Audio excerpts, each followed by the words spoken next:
Hello and welcome to another week in the books. I'm happy to report that this week of reading was much better than last week. If you watched last video, you would know that I had a bummer of a reading week where the things that I was picking up, they just didn't land, didn't deliver for me. But this week has been very different. I had my first 5-star read of 2025, so that alone is worth being happy about. But overall, the things I got into, I enjoyed so much more, and I have 3 things to tell you about, so let's get to it. First up is that 5-star read, which is The Geographer's Map to Romance. And this book is just full of all kinds of things that I love. It's got magic, because this world that the characters live in, though it is like real life, the real world, it's like a fantastical take on the real world. The 2 main characters are professors at Oxford, I believe, and they are geographers, but there are magical components and magical things about the world that are baked into that profession and into just how people receive and know the world. And so magic is just a part of that. It's got that. It's historical. I love historical. And it's funny. It made me laugh at a couple different points, like out loud. And I am just particularly fond of books that make me laugh, which who isn't? So what we've got is Elodie and Gabriel. As I mentioned, they are professors and they are like top of their fields. They're super smart, super good at what they do and what they teach. And they are called to respond to some magical threat out in a remote English village. Actually, I think it's Welsh, a Welsh village. And they have to go and try to contain the threat, to try to cut it off so that way it doesn't like erupt into a bigger catastrophe that not only would disrupt this Welsh village, but then it would spread to other places, to like bigger cities like London. So they have to go and they have to figure out and set to rights what is going on. And their romance starts with the fact that they're already married. It was a marriage of convenience because, you know, in this historical time period, Elodie was looking at this marriage as like, oh, this could give me more credibility with my male colleagues and maybe they'll take me more seriously when I'm a married woman, and just sort of the benefits that could come from being married based on how society viewed marriage at the time. And Gabriel, he just wants to be able to move to a place, a nicer place where the landlady's like, I won't take bachelors. You're just too much trouble, too rowdy, too much. Won't take bachelors. So it's a little funny, those circumstances for him.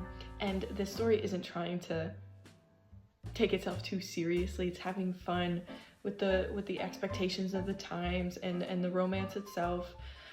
But also their romance is very sweet, is very endearing. I was a fan of both of them.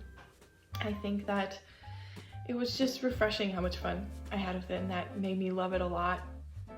There are a couple different side characters too throughout who are there for the comedic relief, also there to kind of push Elodie and Gabriel to be more of a team. So they're like them against these fools who don't know what's going on or who are just foiling plans and making them have some conflict in the plot and with each other sometimes.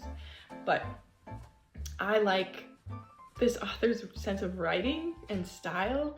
I have read everything that she's written, and the other things that I've written, because she's got a series, a trilogy that has to do with like historical magical pirates in England and Wales, and that was a lot of fun. And then this book is the second in another trilogy she's got. The first book of this trilogy had to do with ornithologists, and most of what she's written I've given like 3 stars or 3.5 stars out of 5, which means they're solid reads. I like them, they're enjoyable. But this one, obviously getting the 5 stars, really took the cake as my favorite so far. But I would say that if you enjoy some of this whimsical, kooky, fantastical romance stuff, then she's probably for you, and she's got a little bit of a backlog for you. So I recommend this one, obviously. And yeah, if you want to have fun in a made up version of history with some fun characters, then this one is for you too. Next up is a book called Watermoon, which came out January of this year, and I picked up because my friend and I are reading it for our podcast, The Nemesis Files. It's gonna be a future episode, but we are gonna do a much more deep dive into it then, which is great because I feel like I need a buddy to discuss this one with. This is a story of magic realism, it's contemporary, there's romance, there's a lot going on. And there were a lot of fun, whimsical things going on, but then there were also a lot of tropes that I just either didn't like or didn't think were done well. So I'm on the fence about what I feel about this book, and I actually haven't rated it yet, which is kind of a rare thing for me. Usually I know right away after completing a book, I'm like, it was this kind of book for me, it's gonna get this many stars, because this is how I feel about the characters and the plot, but then also the technical aspects and the style. And this one, I still have to deliberate about some things. I'm not quite settled on where it's landing. So what we have here is a story about Hana, who is the daughter of a man who's been running a magical pawn shop his whole life, and this is like the family business, so his father before him, and Hana wakes up on the day that is her first day owning the pawn shop and being the proprietor, and she goes down to it and she finds that it's been ransacked and that her father is missing. Now, what you need to know about this pawn shop is that it is not like a regular pawn shop. People aren't coming in with items they want to sell.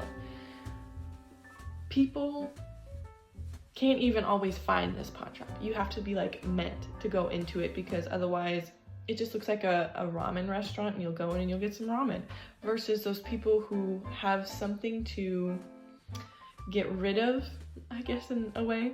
They are allowed to go in and be customers and patrons, and the whole exchange is about these people come in and they have a choice, specifically a regret that has been weighing them down that they are going to get rid of, and in exchange they are given peace.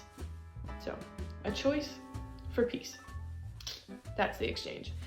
And of course, as you get into the story, you get to learn like it's more in depth than just that surface level transaction.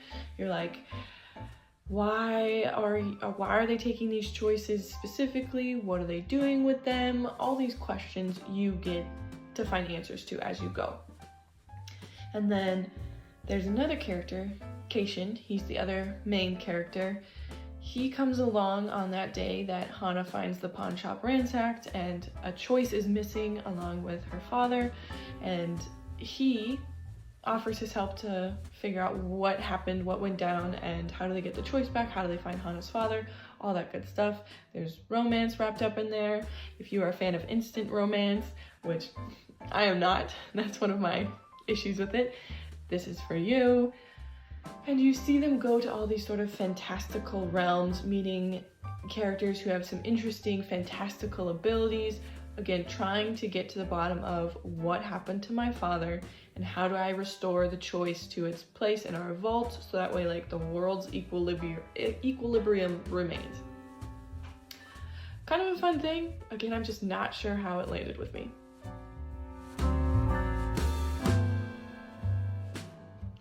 Last up is a book called Opening Fire, and it's the first in a series called The Old Guard.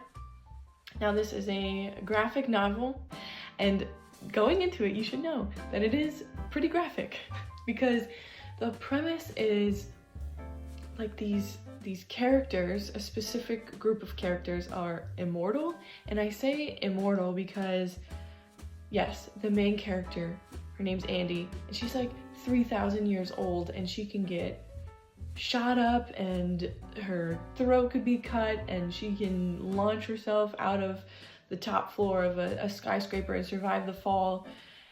They can go through all of this stuff and live, but, and I'm not sure I totally understand how or why this works, they're not immune to death, and like the wrong moment could catch them and end it for them.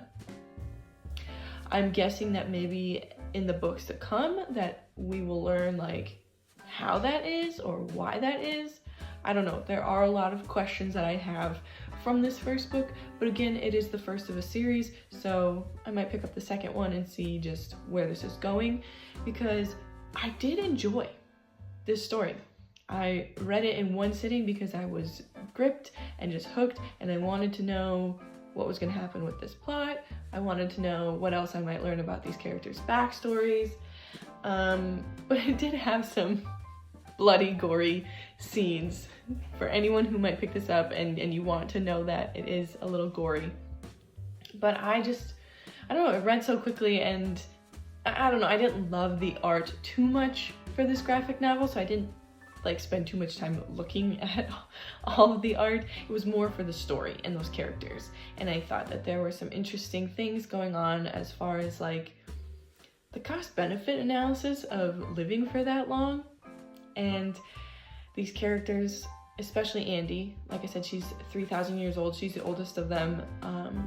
She's tired.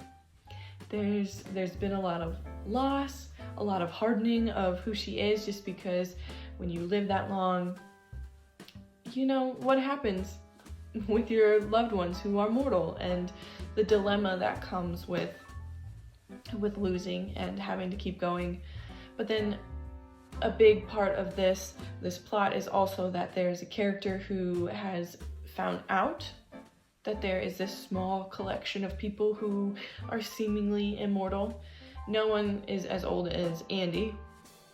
Like the baby of the group is 200 years old. But there's this character who wants them captured so they can be brought in to be studied by science or whatever, and the secrets of immortality can be revealed to them. And that's what they're kind of fighting against in this story, is 2 of their group have been taken in by that person who's after their secrets, and they have a new person who joins them who's like been freshly made immortal. Again, there are a lot of questions that I have about how are the people picked, why is this happening to them, like what makes them special. And I do think I probably will pick up the sequel to see if I can get any more answers about that, but also because I did enjoy this. I won't say that it's like, wow, this story's so original kind of thing, but I thought it was fun. It was entertaining and enjoyable to me. And again, I thought that there were some interesting layers and tensions to the characters as they are navigating their very long lives. So if you are someone looking for a graphic novel, I probably would recommend this one to you, but again, just know that it is a little gory. That was my week in books. Thanks for tagging along to hear about it. If you have any recommendations that I should be adding to my list, please do let me know, or anything that you think would be fun for my friend and I to get into on our podcast. Would love to know it all. So please send those recommendations my way. Next week, I have something a little bit different for you, some recommendations, just because this coming week we have visitors. I'm super excited about it. So I will not be prioritizing my reading, understandably, and I will have those recommendations for you next weekend. And I will see you then.